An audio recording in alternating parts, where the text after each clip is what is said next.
నమస్తే welcome to our channel. కూటమి ప్రభుత్వం అధికారంలోకి వచ్చిన తర్వాత ఎన్నో పరిశ్రమలు పెట్టుబడులు రాష్ట్రానికి వస్తున్నాయని ఎంతో ఆర్భాటంగా చెప్పుకుంటున్నారు. మరి ఈ రోజు చూసుకున్నట్లయితే ఆర్సెల్ఆర్ మిత్తల్ భారీ ఉక్కు పరిశ్రమ కూడా రాష్ట్రానికి వచ్చేస్తుంది, శంకుస్థాపన చేస్తున్నారు. వచ్చే నెలలో గూగుల్ డేటా సెంటర్ కూడా రాష్ట్రానికి రానుంది. అయితే ఈ నేపథ్యంలో అసలు వీటి వల్ల ఉపయోగం ఏంటి, యువతకు ఏ విధంగా మేలు చేకూరుస్తుంది, ఇటువంటి అంశాలన్నీ కూడా చర్చించడానికి మనతో పాటుగా ఉన్నారు senior political analyst Appasani Rajesh గారు. నమస్తే సార్. నమస్కారం సార్. కూటమి ప్రభుత్వం అధికారంలోకి వచ్చిన తర్వాత చంద్రబాబు నాయుడు గారు ముఖ్యమంత్రిగా, ఉప ముఖ్యమంత్రిగా పవన్ కళ్యాణ్ గారు, లోకేష్ గారు ఐటీ విద్యాశాఖ మంత్రిగా ఎంతో కష్టపడి పరిశ్రమలని పెట్టుబడులను రాష్ట్రానికి తీసుకొస్తున్నారని చెప్తున్నారు. ఎంతో ఆర్భాటంగా ప్రచారం కూడా చేసుకుంటున్నారు. అయితే ఈ పరిశ్రమల వల్ల ఇప్పుడు మెయిన్గా వస్తున్నటువంటి ఆర్సెల్ఆర్ మిత్తల్ కానివ్వండి, రేపు రానున్నటువంటి గూగుల్ డేటా సెంటర్ కానివ్వండి, వీటి వల్ల అసలు రాష్ట్రానికి ఏ విధంగా మేలు చేకూరుస్తుంది, మరీ ముఖ్యంగా యువతకు ఏ విధంగా చేయూతను అందిస్తుంది అంటారు? ఇప్పుడు వాస్తవంగా ఎన్డీఏ కూటమి 2024 ఎన్నికల్లో వాళ్ళు దక్కించుకున్న విజయంలో కీలక భూమిక పోషించింది 5 సంవత్సరాల జగన్మోహన్ రెడ్డి పాలనా హయాంలో దగాపడ్డ నిరుద్యోగ యువత చాలా కీలక పాత్ర పోషించారు.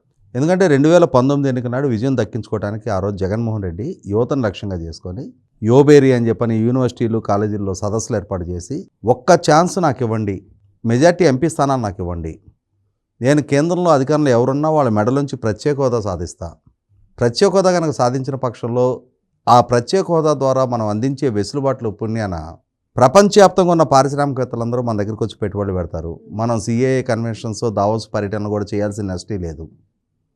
కాబట్టి సర్వరోగ నివారణ జిందా తిరుసుమాతలాగా మీరు నాకు మెజార్టీ ఎంపీ స్థానాలు ఇస్తే చాలు, నేను వరుసలు లేని ఉపాధి కల్పిస్తా, 13 జిల్లాని 13 హైదరాబాద్కి అభివృద్ధి చేస్తా, లక్షలాది ప్రభుత్వ ఉద్యోగాలు భర్తీ చేస్తా, మెగా డిఎస్సి కండక్ట్ చేస్తా, ఇట్లా రకరకాల వాగ్దానాలు చేశాడు. సహజంగానే ఒక నాయకుడు తమ భవిష్యత్తు గురించి ఆ విధంగా అష్యూర్ చేస్తూ ఉన్నప్పుడు యువత అట్రాక్ట్ అవుతారు. ఇక్కడ యువతని అలా ప్రేరేపించిన ఇంకొక కీ ఫ్యాక్టర్ కూడా ఉంది. ఆ రోజుకి ఈ రోజుకి రాష్ట్రం రాజకీయ ప్రత్యర్థులుగా ఉన్నది ఒక పక్క చంద్రబాబు నాయుడు గారు, రెండో పక్క జగన్మోహన్ రెడ్డి గారు. చంద్రబాబు నాయుడు గారితో కంపేర్ చేసినప్పుడు జగన్మోహన్ రెడ్డి గారు వయసులో 22 సంవత్సరాలు చిన్నవాడు. దాంతో కొత్త జనరేషన్ యువతకి ఇతను మాకు దగ్గరగా ఏజ్లో ఉన్న వ్యక్తి అన్న ఒక ఫీల్ డెవలప్ అయింది. దాని పర్యవసానం యువత ఆయన ఓన్ చేసుకుంది. ఆయన కోరుకున్న దానికన్నా ఎక్కువ మెజార్టీతో ఆయనకు అధికారం కట్టబెట్టారు. కానీ ఒక్కసారి ముఖ్యమంత్రిగా బాధ్యతలు చేపట్టిన తర్వాత నాకు ఒక్క ఛాన్స్ ఇవ్వండి అని అడిగిన జగన్మోహన్ రెడ్డి ఆ ఒక్క ఛాన్స్ దక్కిన తర్వాత ఆయనలో నుంచి ఒక అపరిచితుడు బయటకు వచ్చాడు. యువతకు చేసిన ఏ ఒక్క వాగ్దానం ప్రత్యేక హోదా సాధన కాదు, కనీసం ప్రయత్నం కూడా చేయలే. అలాగే రాష్ట్రానికి పెట్టుబడులు రప్పించకపోగా ఉన్న పరిశ్రమను పారదోలాడు. ఇటువంటి క్రమంలో ఆయన మాటలు నమ్మి వంచనకు గురయ్యామన్న భావనకు వచ్చిన రాష్ట్ర యువత 2024 ఎన్నికల్లో లోకేష్ చేసిన యువగళం పాదయాత్ర పట్ల ఇన్స్పైర్ అయ్యి లోకేష్ 2014-19 మధ్యకాలంలో తమ ప్రభుత్వ హయాంలో తామేం పెట్టుబడులు రప్పించగలిగాము, ఏ సంస్థలు గ్రౌండింగ్ చేయించగలిగాము, వాటి ద్వారా ఎంతెంత ఉపాధి కల్పన జరుగుతుంది అనేది ఎక్కడికక్కడ విడమర్చి చెప్తూ మరొక్కసారి తమకు అవకాశం దక్కిన పక్షంలో 2024-29 మధ్యకాలంలో ఎన్డీఏ కూటమి తరఫున 20 లక్షల ఉద్యోగ కల్పన చేస్తాము అని చెప్పని అప్పటికి తన పాదయాత్ర నాటికి ఎన్డీఏ కూటమి ఒక రూపానికి రాలా. కానీ తర్వాత రోజుల్లో ఎన్డీఏ కూటమిగా కూడా ఏర్పాటు జరిగి ఎన్నికల్లో పోటీ చేసిన నేపథ్యంలో తాము చేసిన 20 లక్షల ఉద్యోగ కల్పన వాగ్దానాన్ని మేనిఫెస్టోలో కూడా పెట్టి దాంతో రాష్ట్రంలో ఉపాధి పొందాలి, మెరుగైన జీవన ప్రమాణాలు అందుకోవాలని ఆశిస్తున్న ప్రతి యువకుడు, ప్రతి యువతి ఎన్డీఏ ఈ ప్రచారంతో ఆకర్షితులయ్యారు.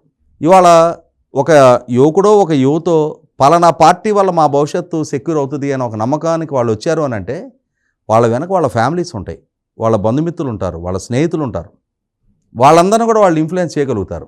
దాని ఇంపాక్టు ఎన్డీఏ కూటమికి దక్కిన 94% స్ట్రైక్ రేట్, 175 స్థానాలు ఉన్న అసెంబ్లీలో 164 స్థానాలతో అధికారం దక్కించుకోగలిగారు. మరి అంత కీలకమైన ఆ వాగ్దానాన్ని నిలుపుకోవాలి అని అంటే 20 లక్షల ఉద్యోగ కల్పన జరగాలి అని అంటే అట్లీస్ట్ 30 లక్షలకు పైగా కోట్ల రూపాయల పెట్టుబడులు రాష్ట్రానికి రప్పించగలగాలి. డైవర్సిఫైడ్ ఇన్వెస్ట్మెంట్, అది కూడా రాష్ట్రంలో వివిధ ప్రాంతాల్లో పెట్టుబడులు పెట్టాలి, వివిధ రంగాల్లో పెట్టుబడులు పెట్టాలి, వివిధ నైపుణ్యాలు కలిగిన అన్ని వర్గాల ప్రజలకి ఉపాధి అవకాశాలు దక్కాలి. ఏదో ఐటీ అండ్ ఐటీ ఎనేబుల్డ్ కొన్ని ప్రాంతాలకు కన్ఫైన్ అయ్యి, లేదు పవర్ జనరేషన్ లాంటి రెన్యూవబుల్ ఎనర్జీ లాంటి సంస్థలు కొన్ని ప్రాంతాలకు కన్ఫైన్ అయ్యి, అలా కాకుండా అన్ని రంగాల్లో, అది మ్యానుఫ్యాక్చరింగ్ సెక్టర్ కానీ, ఆటోమొబైల్ రంగం కానీ, పవర్ జనరేషన్ కానీ, ఎంటర్టైన్మెంట్ కానీ, క్రియేటివిటీ కానీ, ఇలా అన్ని రంగాలకి విస్తరించాలి. అన్ని రంగాల్లో పెట్టుబడులు పెట్టాలి. ఒకళ్ళు ఒక ఐటీ చదువుకున్న వాళ్ళు ఉంటారు, ఒకళ్ళు పాలిటెక్నిక్ చదివిన వాళ్ళు ఉంటారు, ఒకళ్ళు బీకామ్ బీఎస్సీ చదివిన వాళ్ళు ఉంటారు. ఇలా అన్ని వర్గాల ప్రజల్ని అడ్రస్ చేయగలిగే పెట్టుబడులు రప్పించాలి. ఇదే క్రమంలో ఇండస్ట్రీ రిక్వైర్మెంట్కి అనుగుణంగా ఈ యువతలో నైపుణ్య శిక్షణ పెంచాలి, స్కిల్ అప్గ్రేడేషన్ అది జరగాలి అని అంటే ఫస్ట్ స్కిల్ సెన్సస్ చేయాలి. ఈ ప్రాసెస్ అంతా చేస్తూ ఉన్నారు. దాంతో ఈరోజు దేశంలో వచ్చిన పెట్టుబడి ప్రతిపాదనలో 25.3% ఆంధ్రప్రదేశ్ రాష్ట్రం దక్కించుకోగలుగుతూ ఉంది. తాము చేసిన 20 లక్షల ఉద్యోగ కల్పన వాగ్దానంలో ఆల్రెడీ ఇప్పటికీ రాష్ట్ర ప్రభుత్వం చేసుకున్న ఎంఓయూల ప్రాతిపదికగానే సుమారుగా 16 లక్షల మందికి ఉపాధి అవకాశాలు కల్పించడానికి ఒక మార్గం సుగమమైంది. ఎంఓయూలు చేసుకోవటం వేరు, వాటిని కన్వర్ట్ చేసి అంటే రియలిస్టిక్గా గ్రౌండింగ్ అవ్వటం వేరు. ఒక సిఏ కన్వెన్షన్ లాంటివి పెట్టినప్పుడు చాలామంది ప్రభుత్వ ఆహ్వానాన్ని మన్నించి వచ్చిన సంస్థలు మొహమాటంతో కొన్ని సందర్భాల్లో కొన్ని ఎంఓయూలు చేసుకుంటారు. కానీ వాస్తవ రూపంలో ఆ సంస్థలు సిద్ధంగా ఉండవు, ప్రభుత్వానికి కూడా ఆ రియలైజేషన్ ఉంటుంది, అన్ని ఎంఓయూలు మెటీరియలైజ్ అవ్వవు అని చెప్పని. కానీ వీలైనంత ఎక్కువగా మెటీరియలైజ్ అవ్వగలిగితే ఆ ప్రక్రియలో ఇవాళ రాష్ట్ర ప్రభుత్వం ఇప్పుడు మీరు ప్రస్తావించిన ArcelorMittal and Nippon Steels, AM and NS ఇవాళ భారతదేశంలోకి వచ్చిన అతిపెద్ద పెట్టుబడి ప్రతిపాదనలు. ఎన్టీపీసీ వాళ్ళ 185,000 కోట్ల రూపాయల గ్రీన్ హైడ్రోజన్, గ్రీన్ అమ్మోనియా, అలాగే renewable energy, Reliance CBG, BPCL refinery, $15 billion largest artificial intelligence and data centre Google వాళ్ళది. ఇవాళ 161,000 కోట్ల రూపాయల 2 ఫేజుల్లో సుమారుగా 17.8 మిలియన్ మెట్రిక్ టన్స్ ఉత్పాదక కెపాసిటీతో క్యాప్టివ్ పోర్టుతో కూడిన 161,000 కోట్ల రూపాయల పెట్టుబడి ప్రతిపాదన. ఇప్పుడు నేను చెప్తున్న లిస్ట్ ఏదైతే ఉందో అన్నీ కూడా మాసివ్ ఇన్వెస్ట్మెంట్లే. 185,000 కోట్లు, 1,00,000 కోట్లు, అలాగే 95,000 కోట్ల రూపాయల బీపీసీఎల్ రిఫైనరీ, 65,000 కోట్ల రూపాయల రిలయన్స్ సిబిజీ ప్రతిపాదనలు. ఇవాళ ఈ విధమైన ప్రతిపాదనతో ఇంత విస్తృతంగా పెట్టుబడులను రప్పిస్తూ గ్రౌండింగ్ చేయించుతూ ఒక ఆరోగ్యకర సొసైటీ నిర్మాణానికి ప్రభుత్వం పూనుకుంది. ప్రభుత్వ పరంగా పెట్టుబడులను ఆకర్షించాలి. పెట్టుబడులను ఆకర్షించాలంటే మెరుగైన పాలన, వేగవంతమైన నిర్ణయాలు, మెరుగైన పాలసీసు, ప్రభుత్వ పరంగా వాళ్ళ రాయితీలు అవన్నీ సక్రమంగా సకాలంలో విడుదల చేస్తుంటాం, వాళ్ళ అనుమతులు వేగంగా క్లియర్ చేయడం, ఆ సంస్థ వీలైనంత త్వరగా తన కార్యకలాపాలు నిర్వహించడానికి కావాల్సిన ప్రభుత్వపరమైన ప్రతి సహాయ సహకారాలని సమర్థవంతంగా ఒక టైం బౌండెడ్ షెడ్యూల్లో ప్రభుత్వపరంగా ఎక్స్టెండ్ చేయటం, ప్రభుత్వపరంగా వాటిని ఆ సంస్థలకు అందివ్వటం ఒక ఎత్తు. రెండోది, ఆ సంస్థలు గ్రౌండింగ్ అవుతుంటే ఆ రాష్ట్రంలో ఉన్న యువతకు ఉపాధి కల్పన జరుగుతుంది. ఆ ఉపాధి కల్పన వల్ల వాళ్ళ జీవన ప్రమాణాలు మెరుగవుతాయి, వాళ్ళ ఆర్థిక స్థితిగతులు మెరుగవుతాయి, వాళ్ళ కొనుగోలు శక్తి మెరుగవుద్ది, కొత్త మార్కెట్ అవకాశాలు సృష్టించబడతాయి, కొత్త మార్కెట్ జనరేట్ అవుద్ది. అలాగే ప్రభుత్వానికి ఆదాయ వనరులు పెరుగుతాయి.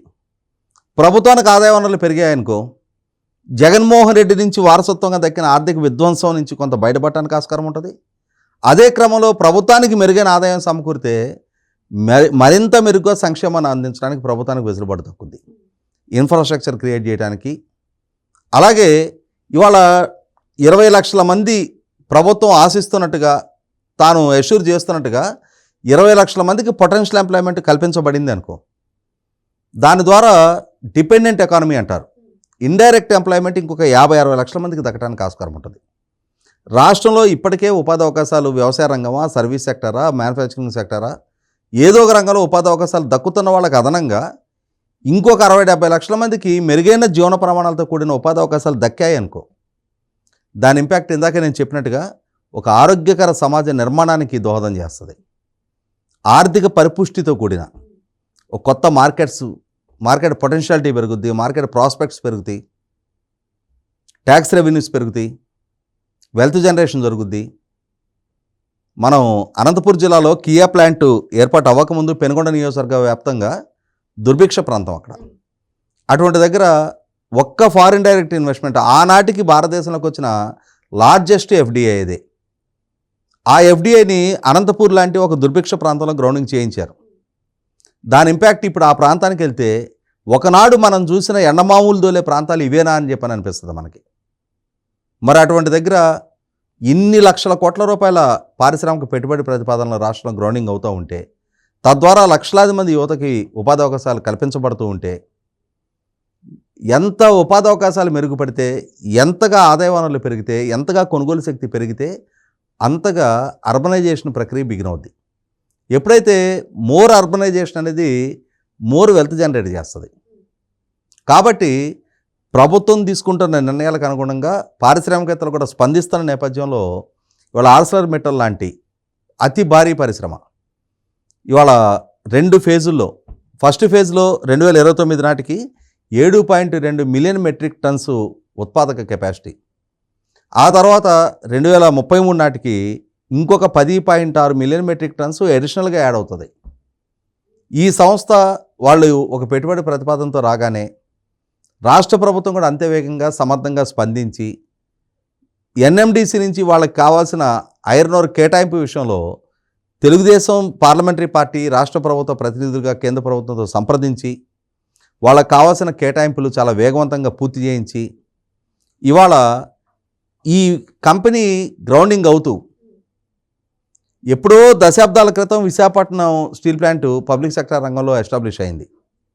ఆ తర్వాత అంతటి భారీ పరిశ్రమ, అంతకన్నా భారీ పరిశ్రమ, ఎందుకంటే విశాఖపట్నం స్టీల్ ప్లాంట్ వాళ్ళ 7.2 మిలియన్ మెట్రిక్ టన్స్, కానీ ఇప్పుడు ప్రతిపాదిస్తున్న ఈ పరిశ్రమ 17.8 మిలియన్ మెట్రిక్ టన్స్, అంటే almost 2.5 times larger potential industry than Visakhapatnam steel plant. మరి అంతటి పరిశ్రమ అక్కడ గ్రౌండింగ్ అవుతుంటే 1,00,000 మందికి ప్రత్యక్షంగా కానీ పరోక్షంగా కానీ ఉపాధి అవకాశాలు దక్కుతాయి. సో నీకు ఒక కొత్త టౌన్షిప్ అక్కడ ఎస్టాబ్లిష్ అయిపోద్ది. ఖచ్చితంగా ప్రభుత్వానికి ఆదాయ వనరులు సమకూరతాయి, ట్యాక్స్ రెవెన్యూస్ వస్తాయి, ఒక కొత్త వ్యాపార ప్రపంచం అక్కడ సృష్టించబడుతుంది. దాని ఇంపాక్టు పరోక్షంగా ఇంకా చాలామందికి ఉపాధి అవకాశాలు దక్కుతాయి.